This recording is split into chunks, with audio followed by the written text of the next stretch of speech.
Hello दोस्तों, कैसे हो आप सभी का क्राइम सफ़र में स्वागत है।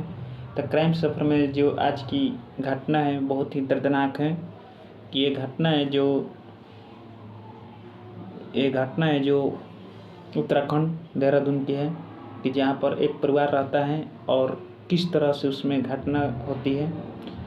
तो जो लड़का का नाम था रमेश रहता है और वह लड़का जो मास्टर होता है और उसकी शादी जो होता है कि गांव के बगल छिदरी पर शादी की जाती है और शादी करने के बाद जो होता है कि आप कल्पना नहीं कर सकते हैं किस तरह घटना घटती है। तो जो ये लड़का जो मास्टर था इसकी पोस्टिंग जो कुछ कहीं दूरी पर हो जाती है, वहाँ पर ये अपनी पत्नी माला को लेकर जाता है और जाने के बाद दोस्तों होता है क्या, वो पढ़ाता है वहीं पर हॉस्टल में और पास में रूम था इन दोनों का, रहा करते हैं। उसी में से एक नौजवान जिसका नाम चेतन होता है जो आदिवासी लड़का रहता है, वो बहुत ही कमज़ोर मैथ में रहता है। तो मैथ में जब कमज़ोर आता है तो जो मास्टर रमेश होते हैं वो कहते हैं माला से कि माला तुम इसको रूम पर घर पर पढ़ा दिया करो क्योंकि ये बहुत ही मैथ में कमज़ोर है। माला बातें मान लेती हैं और उस लड़के को पढ़ाना शुरू कर देती हैं चेतन को। धीरे धीरे समय कटता है। फिर ऐसा होता है कि जो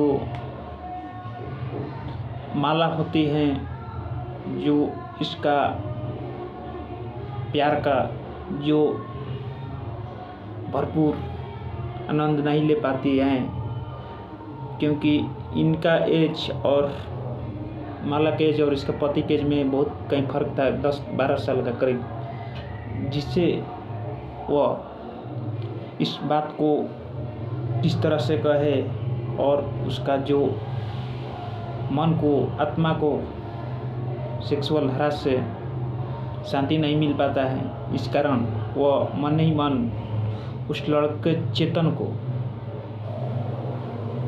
फंसाने की साजिश रचती है और किस तरह से उसे अपना बनाया जाए, अपना शिकार। तो दोस्तों होता है क्या कि एक रोज़ा जो चेतन आता है और आने के बाद दोस्तों होता है कि चेतन के आने के बाद उसे चाय देती हैं और खुद टकरा जाती है। टकराने के बाद चाय चेतन के शरीर पर गिर जाता है, जिसके बाद वो कहते हैं कि जाओ इसे पूरी तरह से बाथरूम में साफ़ कर लो और फिर तुम पढ़ना। उसके बाद जब चेतन जाता है अपने पूरे जो कपड़े को साफ़ करता है, उसी वक्त चोरी चुपके से उसे देखा करती है और देखने के बाद जो उसे का लड़के का जो प्राइवेट पार्ट देखती हैं तो बहुत मंत्रमुग्ध हो जाती है। कहती कि ऐसा मैंने पहली बार देखा, शायद ये मेरी आत्मा को जो प्यासी भूख लगी है उसे मिटा सकता है जिस्म की। और उसके बाद वो टाह में रहने लगती हैं, एक से एक अपने कभी पल्लू को नीचे गिराना, अनेक बातों को लेकर चेतन में नज़दीकियाँ गते गते बढ़ाना शुरू करती हैं। फिर एक वक्त ऐसा आता है कि जब जो रमेश मास्टर होते हैं कहीं रिलेशन में जाते हैं करीब 3-4 दिन के लिए, तब यह चेतन को घर बुलाती हैं और इस बहाने से बुलाती हैं कि तुम आओ और मेरे कपड़े नापो ताकि मुझे कुछ कपड़े सिलवाने। चेतन आता है। चेतन आने के बाद जो नापने लगता है, धीरे धीरे क्या करती हैं कि अपने पूरी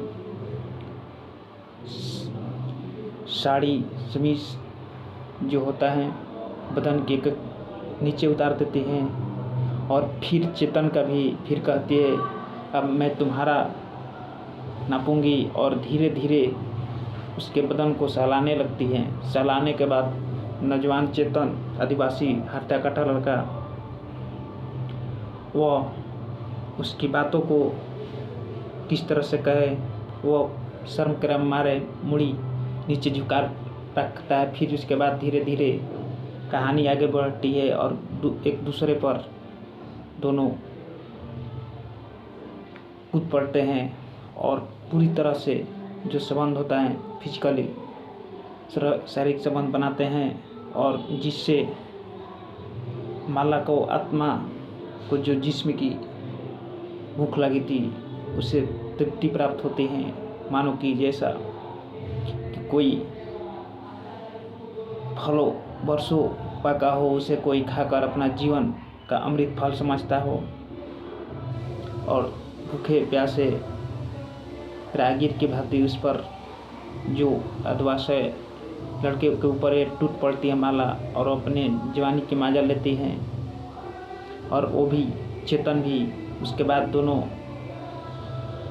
चेतन जो है जो अपने हॉस्टल चला जाता है दोस्तों, और ये माला, अब ये दोनों का जो फिजिकली संबंध होता है हमेशा बनता है चोरी छिपके, जब भी टाइम लगे बनना शुरू हो जाता है।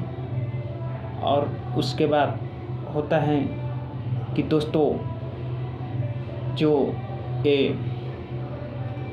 चेतन और माला में नज़दीकियाँ बढ़ने के बाद प्यार हो जाता है। प्यार होने के बाद धीरे धीरे जो माला है कहती है कि तुम हमसे शादी कर लो और कहीं दूर लेके चलो, कहीं भाग कर चलते हैं।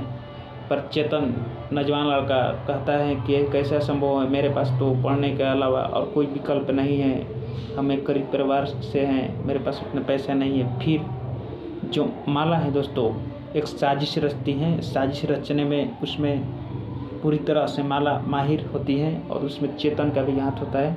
दोनों साजिश रचते हैं। साजिश रचने के बाद इस तरह प्लानिंग करते हैं दोस्तों कि हमें तुम किडनैप कर लेना और उसके बाद कुछ पैसे मांगना, फिर वहाँ से एक जरिया पैसा का बनता है।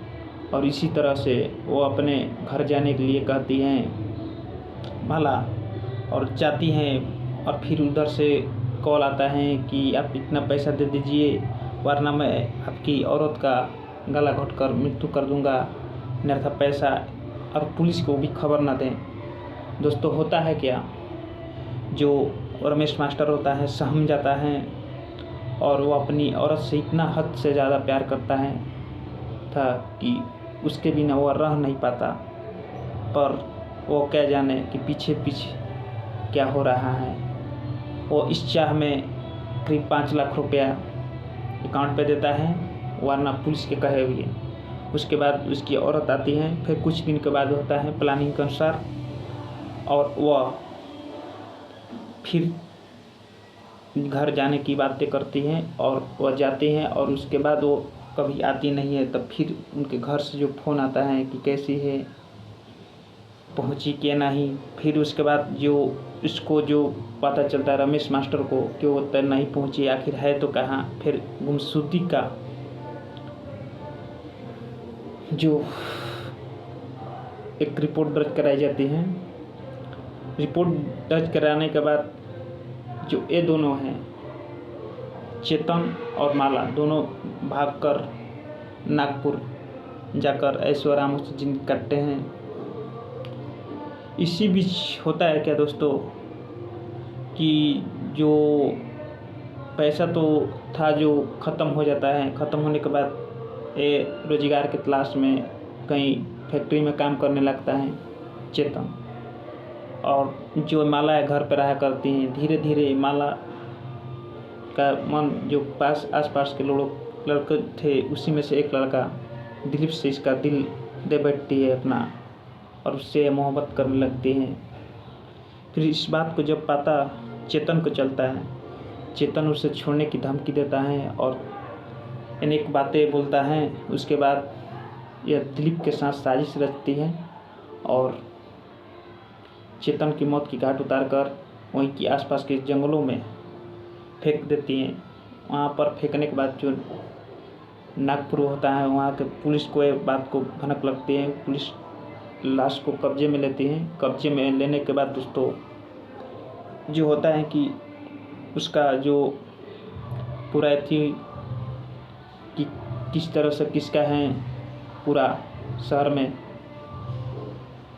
पोस्टर चिपकाया जाता है। इसके बाद पता चलता है कि ऐसा ऐसा बात है, यही उसका घर है। उसके बाद जिस तरह से पुलिस ने खोज खंगालने की काम करे दोस्तों, बहुत ही काबिल है। और इस प्रकार जो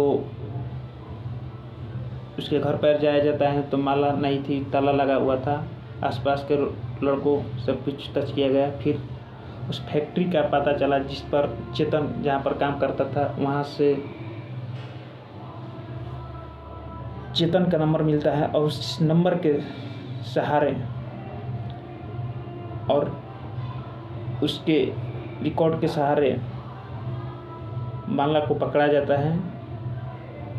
और उसके बाद पूरी कहानी पोल खुलती है और दोनों को अभी फ़िलहाल जेल में है। और आगे की जो अभी अपडेट होगी आपसे शेयर करता रहूँगा। जय हिंद, जय भारत। अगर चैनल पर नए हो तो चैनल को लाइक और सब्सक्राइब जरूर करें। और अपने और आप सभी का होली के हार्दिक शुभकामनाएं। जय हिंद, जय भारत।